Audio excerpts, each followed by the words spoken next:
Hi, we're delighted to have with us Tom Orlik, the chief economist for Bloomberg Economics, to discuss his new book, China, the Bubble That Never Pops. The overarching question is, why does China always seem to be on the brink of economic disaster but never actually stumbles? They say not to judge a book by its cover, but I have to say that the title of this book grabbed me instantly. The reason is because I'm one of those people who thought close to 20 years ago that China was a bubble ready to pop.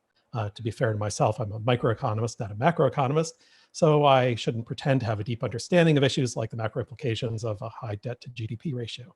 Still, over the past couple of decades, we've seen China rack up debt, housing prices skyrocket while the government built empty housing in the middle of nowhere. Even as recently as July of this year, the Wall Street Journal had a story titled "The $52 trillion Bubble, China Grapples with Epic Property Boom." We've seen story after story like that, but the bubble has not popped.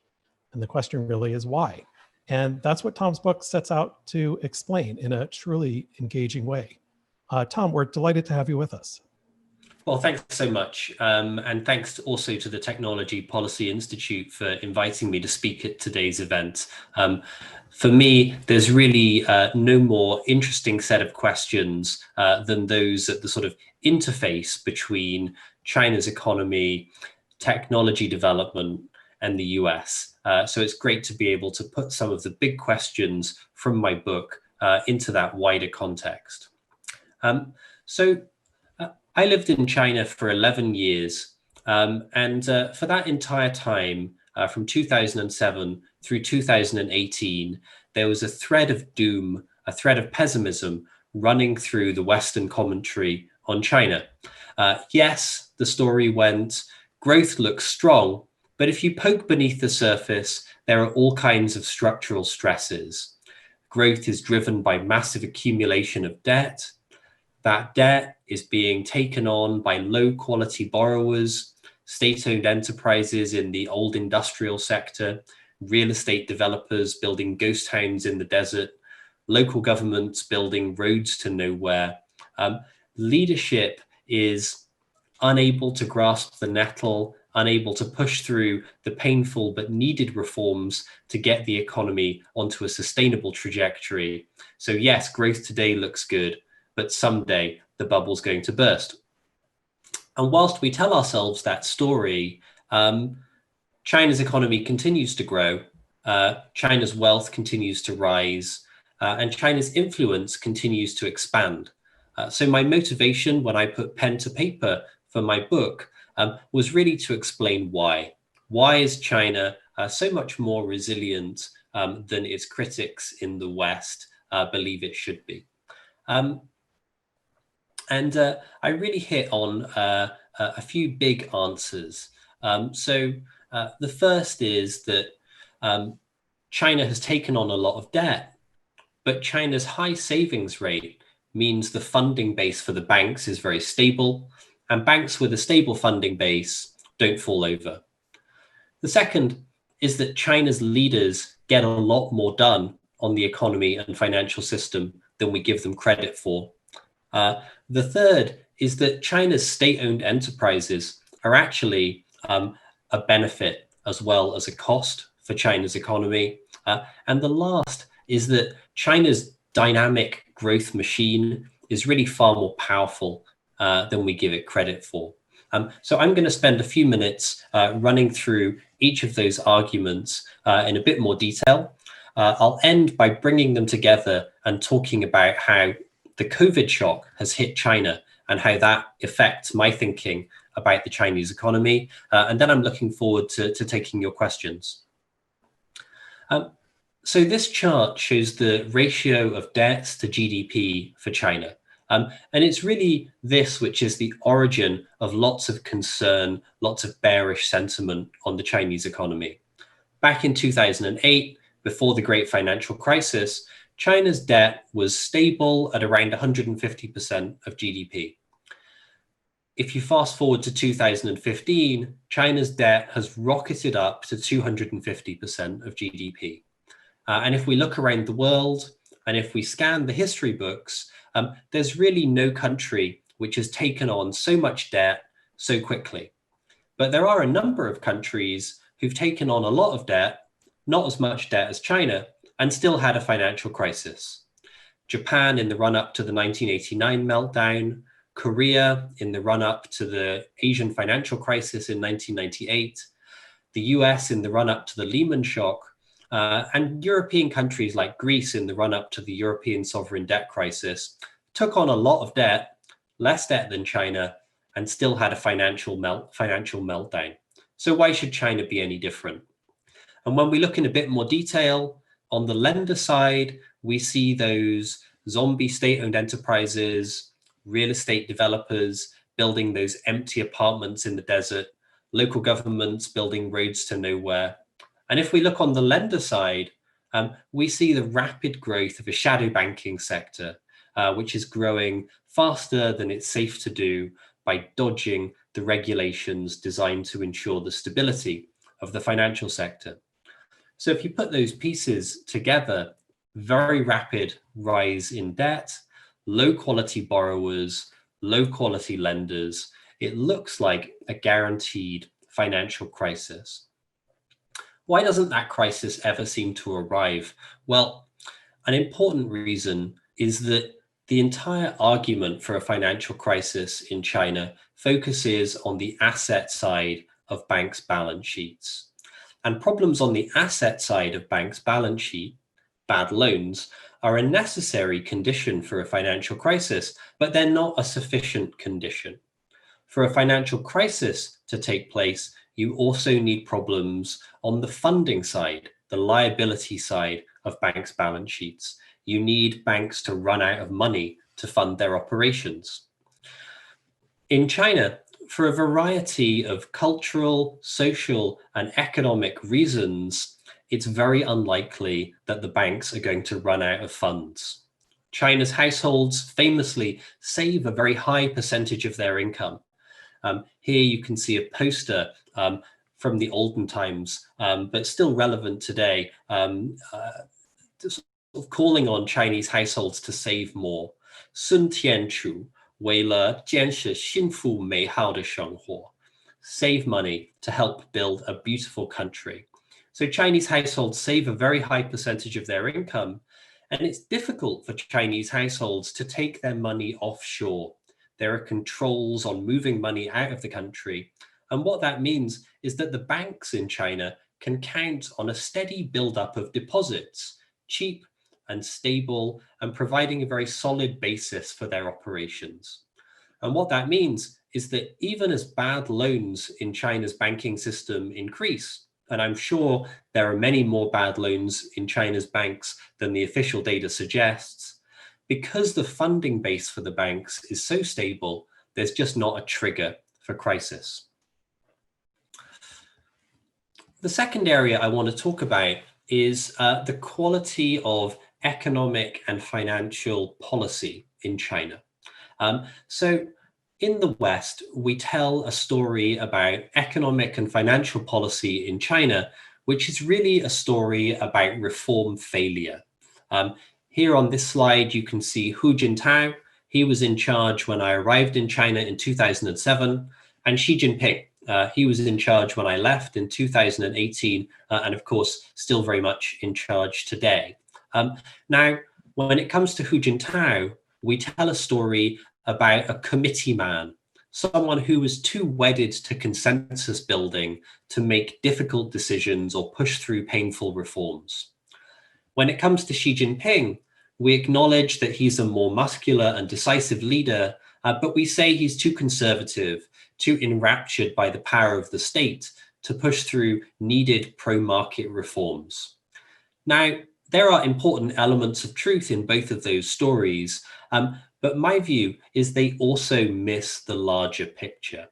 The larger picture, I think, is of a Chinese leadership that on economic and financial policy has a rather remarkable track record of success. Let's think about what the biggest problems were for China's economy back in 2003, 2004, 2005. If we got in a time machine and went back to that period and asked any economist who focused on China what the biggest priorities for reform should be, they would say interest rate liberalization and exchange rate liberalization. reform the way the price of money is set and the way the price of foreign goods in terms of domestic goods is set, and that will drive dynamic gains across the rest of the economy. Well, over the last 15 years, incrementally, cautiously, but in the end, successfully and comprehensively, China has taken its interest rate and exchange rate from government control to market control. So on the biggest lever which they could pull to reform the economy, they've achieved a large measure of success. And that story also applies to the steps which they've taken to manage risk in the financial system. Let's think back to the United States in 2006, 2007, on the eve of the Lehman collapse and the great financial crisis. There were no US policymakers ringing the alarm bell on risks in mortgage-backed securities or ninja loans to low-quality borrowers or excess leverage in the financial system. As a consequence, problems were allowed to build until they were too big to deal with. First Bear Stearns, then Lehman Brothers collapsed, and the US economy and global economy plunged into recession. In China, that's not the approach which leaders have taken. In 2016, the government moved aggressively to start managing down risks in the financial system. This is an article that appeared on the second page of the People's Daily, the Communist Party's main mouthpiece, and it signaled the beginning of a deleveraging campaign as the government took aim at excess risks in the financial sector. The key phrase, "Shu bunang jiang dao tian, gao gangan biran dailai gao fengxian."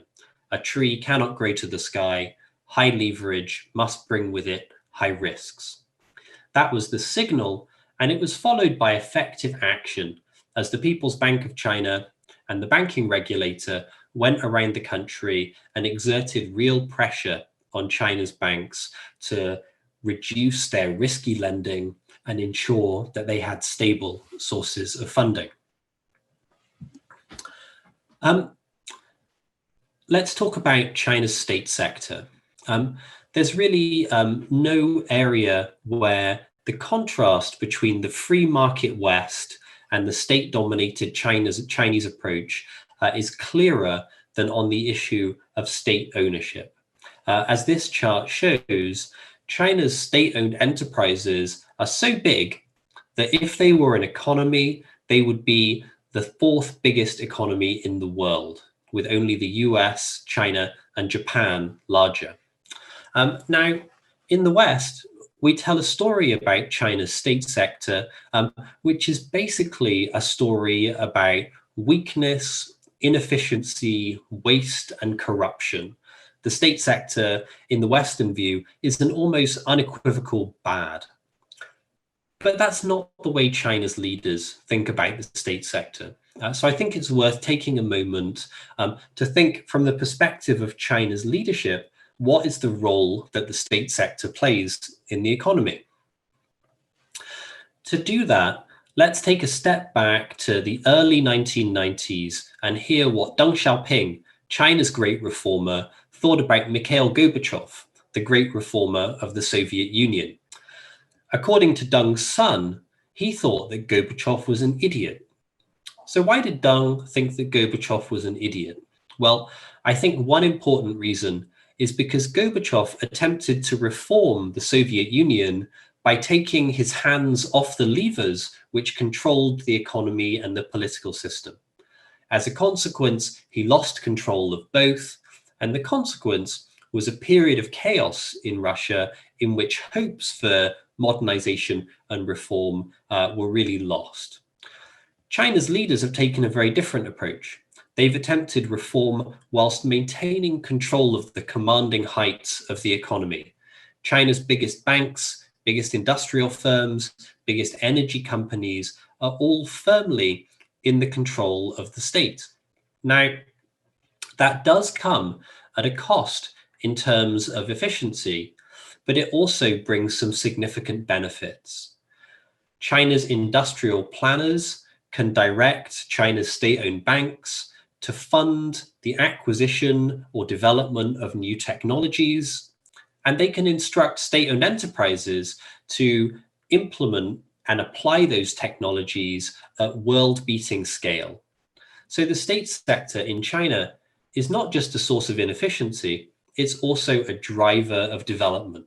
And it's a driver of development which has lifted China from the 1980s through to today, from proficiency and then dominance in sectors from toys and textiles in the 1980s to steel and cement in the 1990s, to a situation today where China is competitive in everything from high-speed trains to the future of sustainable energy, to cutting-edge areas like electric vehicles and artificial intelligence. Indeed, as this chart shows you, if we look at patent activity in the sectors which China considers to be critical for its future development, China is making very rapid strides and closing the gap with the United States and Japan. So that brings me to my last sort of big area where I think we in the West get the story on China's economy wrong. And that's China's medium-term growth prospects. So when we think about China's medium-term growth prospects, we normally tell a story about drags and weakness and decline. We talk about negative demographics with a shrinking working age population. We talk about how trade wars will impact the market which China can sell into. We talk about a middle income trap, emerging markets which can't innovate and so can't climb to high income status. And all of these things are real problems for China, and all of them will drag on China's medium-term growth prospects. But there's also something else going on in China, something which is so big and so obvious and so powerful that it was obvious even to Adam Smith, the grandfather of modern economics, when he wrote his famous book, The Wealth of Nations, all the way back in 1776. So let me quote briefly from Adam Smith's famous book, two important points. The first one, the great extent of the Empire of China, the vast multitude of its inhabitants, render the home market of that country of so great extent as to be alone sufficient to support very great manufactures. So this is really obvious, right? But it's also incredibly important. China is really, really big, 1.3 billion people, already the second biggest economy in the world, probably by the end of the 2030s, the biggest economy in the world. And when you're the biggest, you can achieve economies of scale which are larger than anybody else. And that's incredibly important. Second point from Adam Smith. By a more extensive navigation, the Chinese would naturally learn the art of using and constructing themselves all the different machines made use of in other countries, as well as the other improvements of art and industry which are practiced in all the different parts of the world. So here, Adam Smith was right, but he was also 200 years too early. It wasn't until Deng Xiaoping's reform and opening in 1978, 1979, 1980, that the door between China and the world was opened, and these two incredibly powerful drivers of growth, enormous scale and the ability to learn from foreign technologies, were put together. And when you put these two things together, you really have an incredibly powerful growth engine. The reason why the US government and the European government is increasingly concerned about China and concerned about the issue of intellectual property theft and technology transfer is that when you take a technology from the US or Europe and you give it to a Chinese firm, that Chinese firm will almost certainly be able to produce it on larger scale than their European and US competitors. And so they will be more competitive.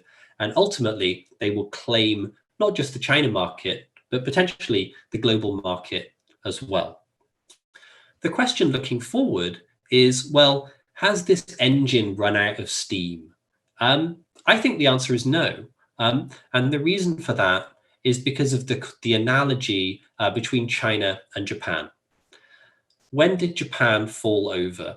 When did Japan's development story end? Well, really, that was in 1989. And what level of development had Japan attained in 1989? Well, in 1989, Japan's GDP per capita was 85% of the level in the United States. So Japan essentially had caught up to the technology frontier. They had already absorbed all of the ideas, all of the innovations, all of the productivity enhancing techniques that they could from the US and Europe, and done some good things at home as well. In China, in 2020, GDP per capita is a third of the level in the United States. And what that means is that China is still a long way from the technology frontier. There is still easy growth for China by absorbing foreign technologies, by innovating at home, and by diffusing those technologies more broadly from the East Coast across the rest of the country. So before going back to Scott and to all of you for questions, let me try and pull some of these pieces together by thinking about what happened to the Chinese economy in 2020. Now, the COVID-19 crisis is primarily a human tragedy, and we're not at the end of it yet. So in some senses, it's too soon to say who's come out of it stronger and who's come out of it weaker. But the COVID crisis is also a stress test for economies and financial systems. And I think we can already say that China has come out of it in economic and financial terms looking quite robust. This chart shows you what happened to income for the biggest borrowers in China's economy in the first quarter of 2020. And for the state-owned industrial firms, the real estate developers, and for local governments, income fell. State-owned industrial firms saw profits turn to losses, real estate developers couldn't sell any houses, local governments saw their tax revenue evaporate. So if there was going to be a financial crisis, if there was going to be a day of reckoning for China's economy, surely it would have come in the first quarter of 2020. But of course, that didn't happen. Why didn't it happen? Well, I think that goes to some of the hidden sources of strength that I was discussing. Leadership that was relatively effective, in common with leadership in countries like Germany, Japan, and Korea, was able to contain the outbreak relatively quickly and allow the economy to get back to work. Banks that were very well funded could extend forbearance to borrowers. They could say, we know you're in a crisis right now. Don't worry, you can repay the money we lent you next quarter or even next year. State-owned enterprises could be an instrument for stimulating the economy and getting it going again. The government could say to the state sector, okay, we need to get the economy again, going again. It's time for you to start investing. It's time for you to start hiring. At Bloomberg Economics, one of the things we've done in the crisis is build daily activity indicators. You can think of them as something like daily GDP readings, using some of the exciting new alternative indicators which are telling a high frequency story about the global economy. Things like public transport usage, things like traffic congestion, things like electricity demand, which we can measure on a very high frequency basis. In this chart, you can see the daily activity indicators for China and a number of other major economies. And what you can see is that China fell, but it didn't fall as far as other countries. And China recovered, and recovered faster than most other economies. That's why I call my book China, the Bubble That Never Pops. And so far in the COVID stress test, that thesis is holding up rather well. Let me end there and go to Scott for conversation and questions. Scott. So really great, fascinating talk, Tom. Thanks very much. So I'd like to talk a little bit about what this means for the U.S. and U.S.-China relations. But before I do, often we don't have counterfactuals to test various hypotheses. But in one case, one of the reasons for China's strength where you quoted from Adam Smith was just the size of their internal market. But that was also, of course, true for India. and they tried some of these similar approaches. They called it import substitution, and it was a failure. Why was it successful in China, but not India? So that's a really great question. And I would point to a couple of things and then say something about India, which maybe positions it in a slightly more positive light, thinking about the future there. So the first thing is China genuinely has a large internal market, right? If you think about India, every state has its own system of regulations, its own system of taxes. You want to move some goods between one state and another in India, you better be prepared for kind of an avalanche of paperwork, right? So India potentially is one big integrated economy, but in practice, that's not really how it's worked, at least up until now. Second thing, and it's a cliche, but it's a cliche because it's true. China's government just has a kind of a can-do attitude to creating the conditions for businesses to succeed, right? Not in every sector. They certainly don't welcome foreign firms in a lot of sectors, including US technology firms. But in sectors where they want foreign investment and they want foreign expertise, they held the door wide open. They laid out the red carpet. And that in the 1980s, 1990s, early 2000s meant you had an influx of foreign expertise, foreign know-how, and you had the infrastructure of roads, power, and other things, which meant it was attractive for those firms to do business in those markets. Another factor which until now hasn't really been true in India. Now, just a word on India. I think there's of course, a serious COVID crisis going on in India right now, and it's difficult to look past that. But if we look at some of the reforms the Modi government has introduced, well, we've had a significant tax reform, which has reduced a lot of the barriers to commerce across state borders. We've had a lot of investment in infrastructure. We've had a lot of regulations being stripped away.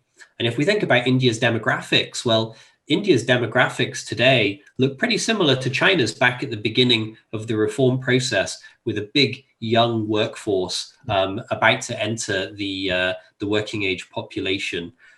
So we'll see how things play out. But I think India's future also might sort of, there's an optimistic path for India where their development trajectory going forwards looks similar to what China's did in the past.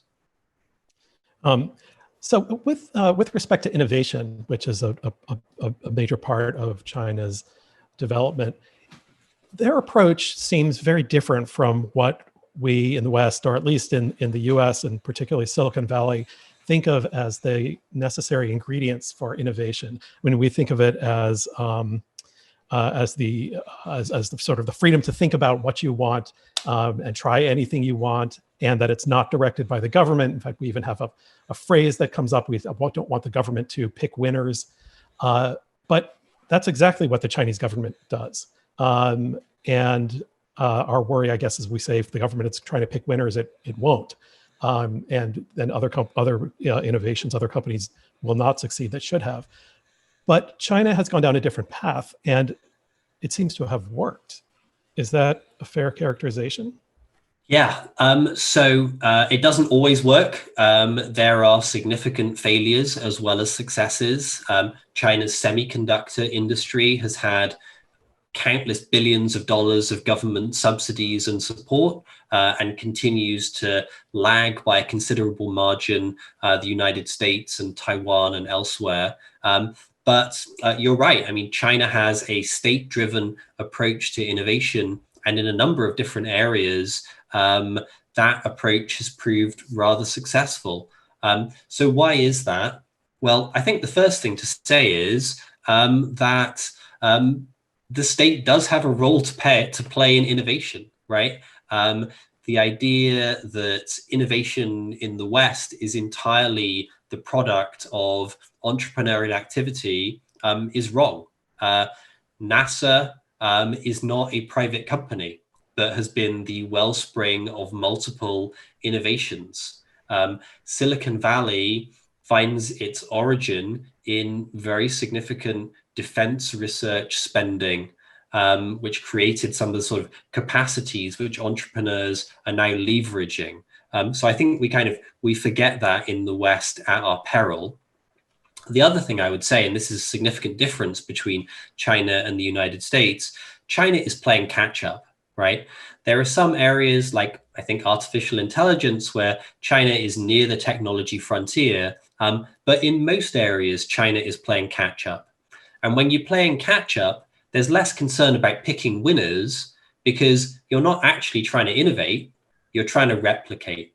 And if you're trying to replicate, then a government planner who can say, okay, we're trying to catch up here, let's direct resources to firms with capacity in this area, they're less likely to make those big mistakes. That's a great point about about the point of the role of government innovation and government funding of R&D even here, and the spillovers that we've seen from NASA and NSF funding and so on. But it's also, it seems to suggest that it's almost it's kind of the opposite. Someone might be having the exact inverse conversation in China, where they start with belief that the innovation comes from the government, but then there are also there's lots of innovation in the private sector. And so somebody might be saying, well, don't forget about the private sector.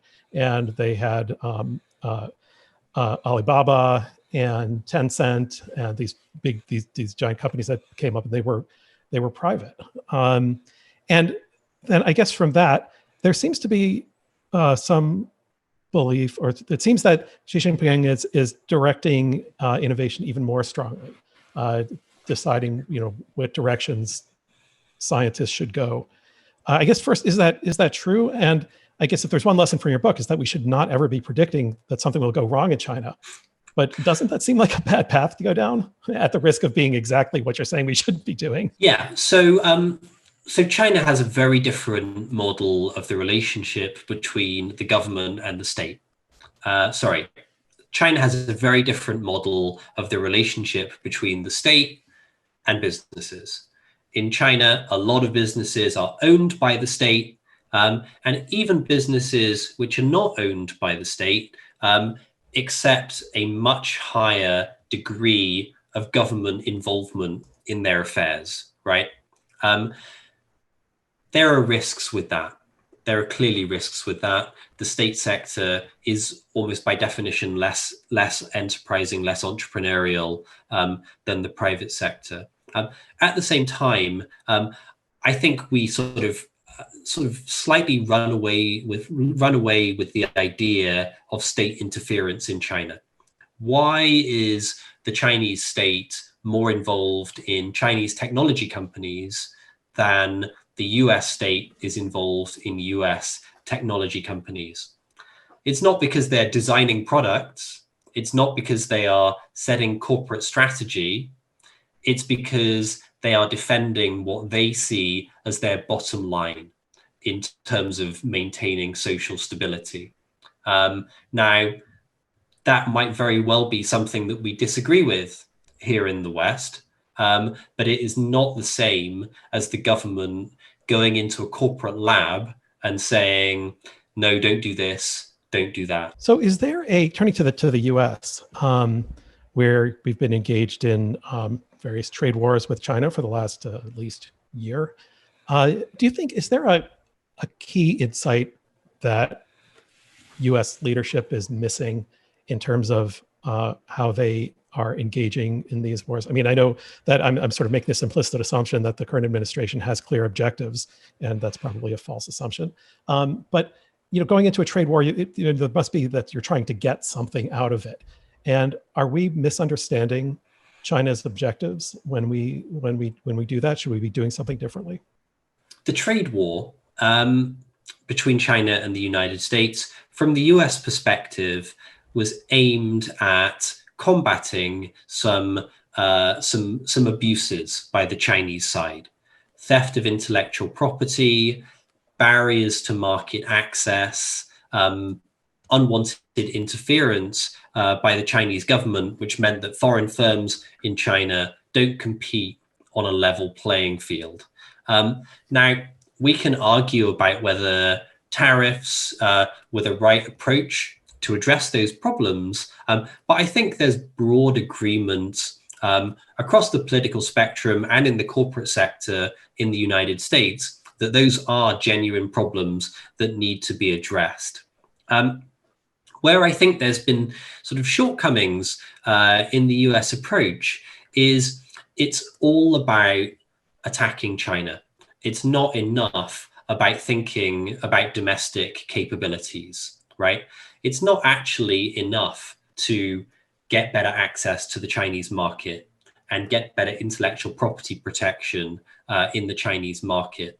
What the US also needs to do, if it's to maintain competitiveness in the global economic race, is take a long, hard look at some of the problems in its own economy.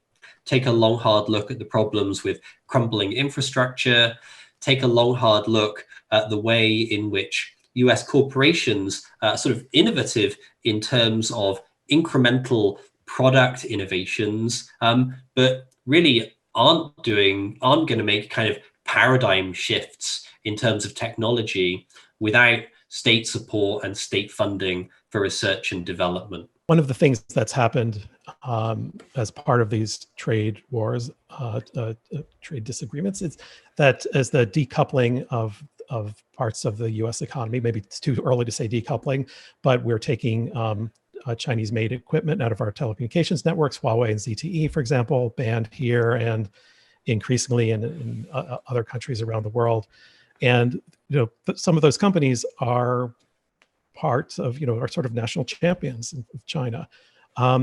Will that have an effect on China going forward? And is that something that will cause them to take notice, or is again is their internal market big enough that ultimately it's another thing that will not have a huge effect on their economy? So it's a really interesting question. And I think it goes to a kind of a deeper shift, actually, in the relationship between business and government, right? So the economic textbook ideal in the free market West is that government provides a kind of regulatory framework and ensures fair play, and then business attempt to maximize profit and fight it out in whatever way they see fit. So there's a kind of a church and state separation between business and government. Well, what we're increasingly seeing in this world of geopolitical rivalry is that isn't actually going to work, right? We see in telecom equipment that people are worried about trapdoors and spyware. The US is worried about Huawei. I'm sure the Chinese have their concerns about US technology providers. We've seen the way in which social media impacts political decisions. We saw that very vividly in the 2016 election. And so there are legitimate concerns about how foreign social media companies might play an unwelcome role in different economies and different societies. We see also that social media companies can collect very, very large amounts of data on their users. And that data can be used in various different ways, including potentially by governments. So the way in which business is evolving means really that sort of textbook separation between business and government just isn't going to be viable in a world of geopolitical rivalry. I think we've already seen the first impacts of that with the US moves against Huawei and TikTok and WeChat. And let's keep in mind, of course, that China has never allowed the big US technology companies, Facebook, Google, to gain a foothold in the Chinese market. I anticipate that this is the beginning of a trend, not the end. So actually, so that leads to one final question before we go to the audience. In the discussions of competition in the US, competition and antitrust, we talk about big tech here. We almost never mention the Chinese firms Huawei, Alibaba, Tencent, and so on as part of the relevant market. Now, do they have kept, like you said, they've kept most of the big tech companies largely out of the Chinese market.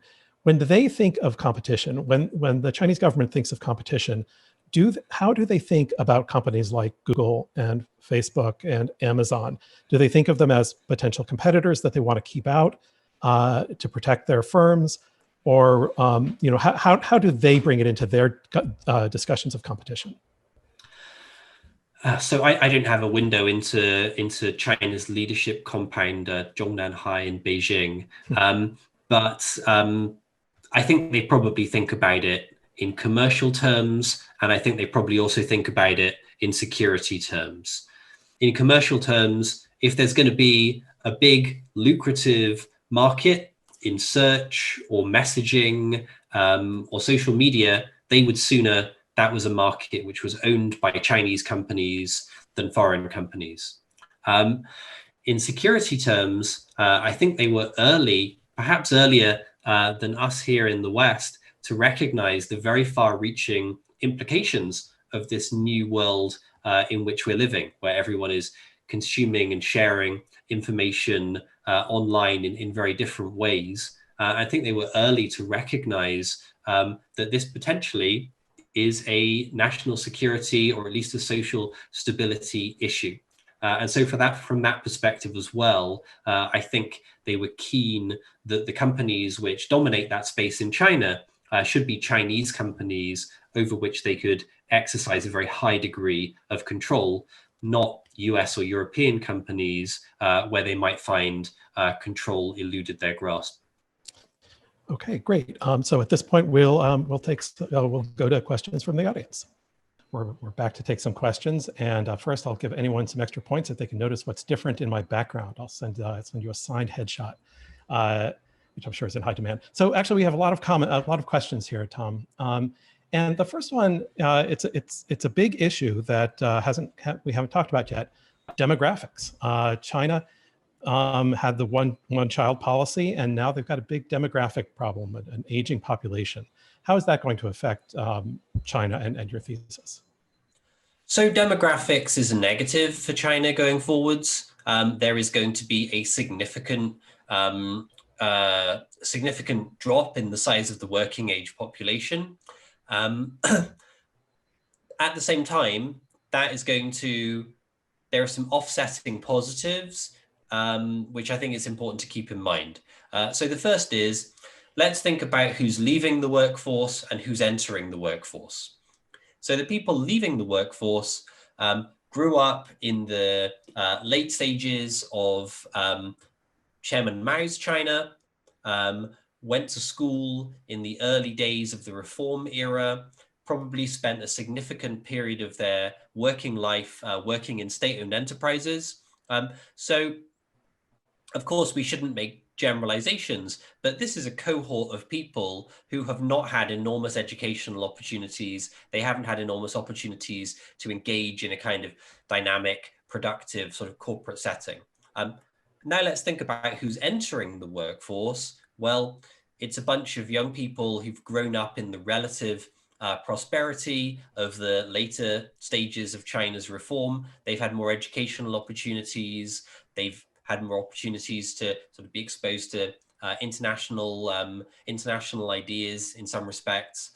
So you've got a bunch of low productivity people exiting the labor force, and a bunch of high productivity people entering the labor force, and that's going to offset the demographic drag of a shrinking working age population. You think it will completely offset it? I mean, no, where does the balance go? No, the balance is negative, but it's not as negative as it appears. Mm-hmm. And then the second thing I would say is, what's China's kind of original sin? What's the big problem which China has? Well, the big problem is the savings rate is too high, right? It's the high savings rate which forces China into reliance on credit-fueled investment at home and exports abroad to drive growth. And saving is a cultural phenomenon And it's not the same across generations. The older generation in China are savers. The younger generation in China, if you go to Beijing, you can immediately see this, are not savers. They enjoy fashion. They enjoy leisure. They enjoy going out with their friends. They spend money on credit cards. They don't save a high share of their income. So alongside that demographic shift, we're also going to have a cultural shift, and that cultural shift is going to bring down the saving rate. And that is going to be one of the drivers of China's rebalancing. And it's going to take place. It's going to help rebalancing almost without government support, almost without changes in policy. So are you at all concerned that so that China has this set of policies now, some of which we think of as harmful to the economy and some of which we think of as not, and somehow on net they've kept a bubble from popping. Maybe it's not even appropriate to call it a bubble if it doesn't pop. As some of them change, is it possible that this mix will no longer be the right one, even if they seem like steps in the right direction? Well, Scott, I'm going to look past your implicit criticism of the title of my book. Yeah.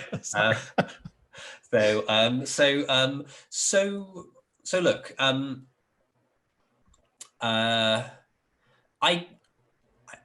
China has a particular political system, right? China has a single party state, and single party states have some extreme challenges in terms of setting policy. Sometimes they go too far, or they don't course correct early enough. Think of China's one-child policy, a disaster for the economy. Really, we talked about the demographic challenge. And to me, it's not conceivable that a democratic country would have had the one-child policy in at all, or would have kept it for any period of time, right? Because a government which said, okay, we're going to control how many children you had, wouldn't do very well at the next election. But single-party states also have the capacity to make policy decisions which are not popular, but which are in the longer term interests of the economy, right? And so far, if we look at China's development track record, it seems they've been getting more right than they've got wrong, at least in terms of economics and finance. Let me ask the one question here, sort of about general business practices, and then we have a set of tech questions. Let me start with sort of the general business one. The question is, some Chinese business people have shown an extraordinary lack of business ethics. Adulterated baby formula milk, shoddy construction causing hundreds of schools to collapse in earthquakes, bribery, and so on. In parentheses, it feels like 1910 and Upton Sinclair's The Jungle. Will this change? How and why, or why not? Yeah, I think it does have a. So I was in China for 11 years, from 2007 to 2018, and it did have a certain Upton Sinclair feeling to it. There was, I mean, beyond the tragedy of the tainted baby milk, there was a sort of steady diet of kind of crazy stories about malpractice in Chinese businesses. There was, tower blocks which had been built using cardboard in the foundation.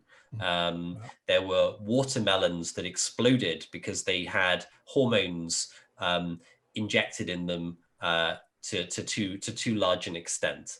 And it's tempting to draw a kind of cultural or political explanation for this, right? Maybe there's a lack of ethics in some cultures relative to others. Maybe China's the lack of a rule of law in China is a reason why there's all of this sharp practice going on. I tend to see it more as a function of China's level of development. China's growing very fast from a very low base, and that's given China, for all of the kind of the authoritarianism of the political system, a kind of Wild West feel in the economy. Kind of get out there and grab what you can, get the profits. You get the profits while you can. My expectation is that as China's economy matures, that's going to go away, and it's not there isn't a kind of deep cultural reason for it. it's just the development stage. So on tech questions, do you think that there's been a shift? You sort of started to go into this a little bit. Do you think there's been a shift in China from tech that copies others or is assembly of other tech to more innovative technologies, their own local innovations? So I was listening into some of the last panel with Sam Sachs and the other experts, and I think that group of kind of technology experts would be better placed to give you the details on this one than I am.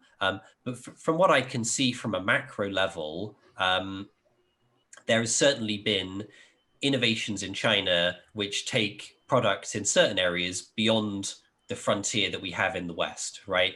So WeChat, I think, is a superior app to anything that we have in the West, because it brings everything together, payment, messaging, and so on, in a sort of a more functional and efficient way.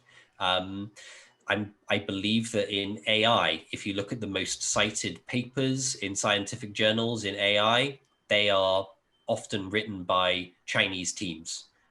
So I think if we look at the economy as a whole, China's GDP per capita, which is kind of the broadest measure of how technologically advanced they are, is a third of the level in the United States, right? So writ large, China is definitely still playing catch up.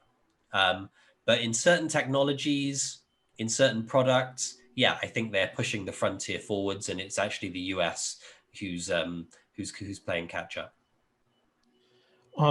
Actually, a question about climate change, actually. We generally believe that as countries get richer, they spend more money on protecting the environment, and that seems to be an empirically true fact.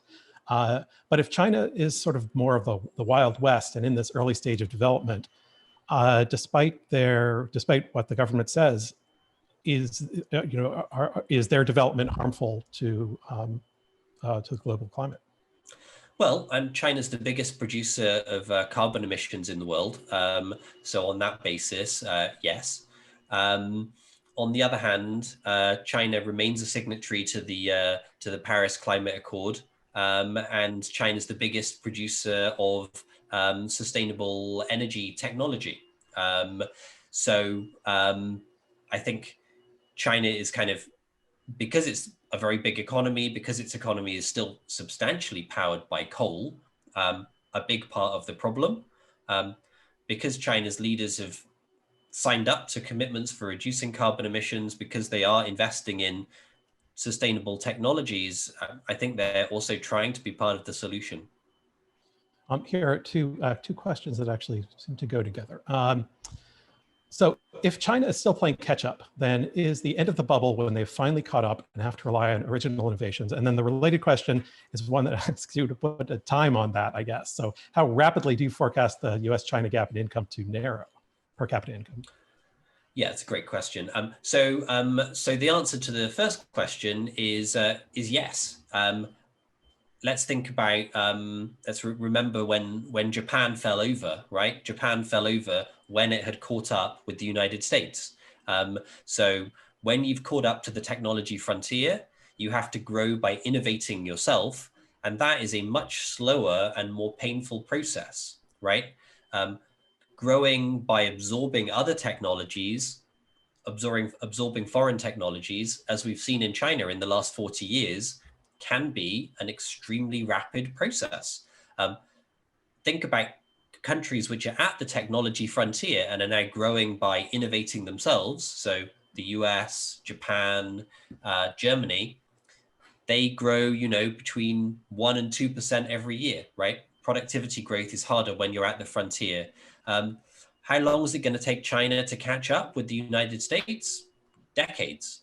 China's GDP per capita is the third of the level in the United States. That's a gap which they're not going to, they'll close over 30 years, not over 10 years.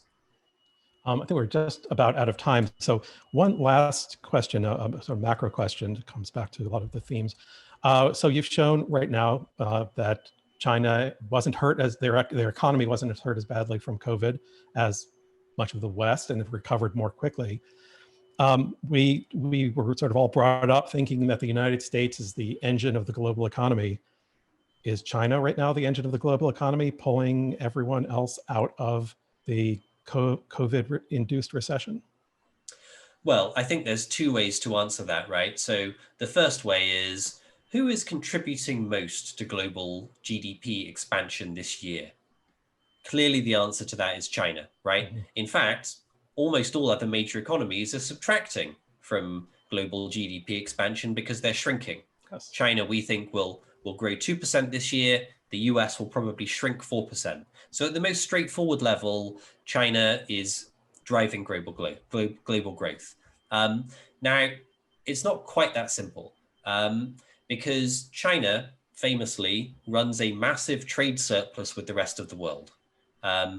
They export much more than they import. And when you export more than you import, you are taking demand from the rest of the world.